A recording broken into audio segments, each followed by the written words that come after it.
commence avec une tragédie nationale. Il y a eu une fusillade dans une école secondaire en Colombie-Britannique. Au moins 10 personnes sont décédées, incluant le tireur présumé, 25 blessés.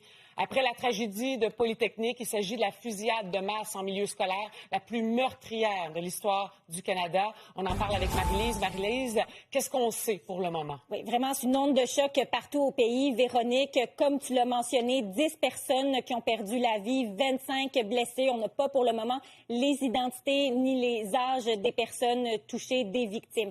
Ça s'est passé à Tumbler Ridge, donc c'est à peu près à 12-13 heures de route de Vancouver. C'est une petite municipalité. 2400 résidents. Vers 13h20, heure locale, donc 16h20 ici, il y a une alerte. Les policiers reçoivent un appel comme quoi il y a des coups de feu qui sont tirés dans cette école secondaire. Il y a évacuation, mais rapidement, on découvre la tragédie. Je vous fais un peu le décompte, là. Il y a 6 personnes qui ont été retrouvées mortes à l'intérieur de l'école, une personne qui a perdu la vie lors du transport vers un centre hospitalier. 2 autres personnes qui ont été retrouvées mortes dans une résidence. Et Véronique, la police dit que cette résidence serait liée à la scène de crime. Et une 10e personne qui a été retrouvée morte à l'intérieur de l'école, de l'établissement.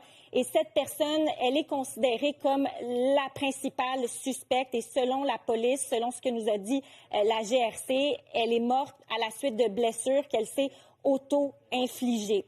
Comme mentionné, on n'a pas d'identité, on ne sait pas non plus les motifs qui ont mené à une telle tragédie. Le premier ministre de la Colombie-Britannique, David Eby, a tenu un point de presse et vous allez l'entendre, il est vraiment ébranlé. I'd like to take this opportunity to ask British Columbians, to ask all Canadians, to wrap the people of Tumbler Ridge, wrap these families with love. Not just tonight, but tomorrow and into the future. This is something that will reverberate for years to come.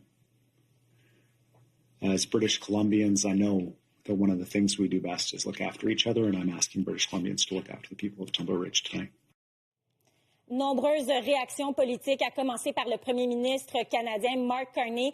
Sur X, il va avec cette publication où, on le comprend, il est bouleversé. Il se joint aux Canadiens, Canadiennes pour exprimer sa sympathie. Il devait partir vers l'Europe un peu plus tard cette semaine. C'est suspendu. Également une annonce aussi à Halifax aujourd'hui. Il a annulé ses plans.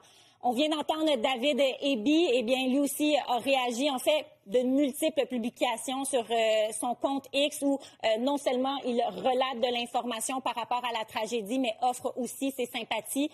Chez nous, au Québec, bien, François Legault, profondément attristé, par cette fusillade. Ses pensées accompagnent les victimes.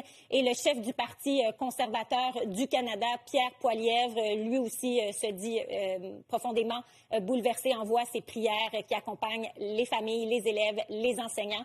Véronique, c'est un dossier qui va évoluer. On va suivre le tout ensemble cet avant-midi et tenter d'en savoir un peu plus quant aux motifs qui ont mené à un tel drame. Quelle tragédie. Merci, Marie-Lise.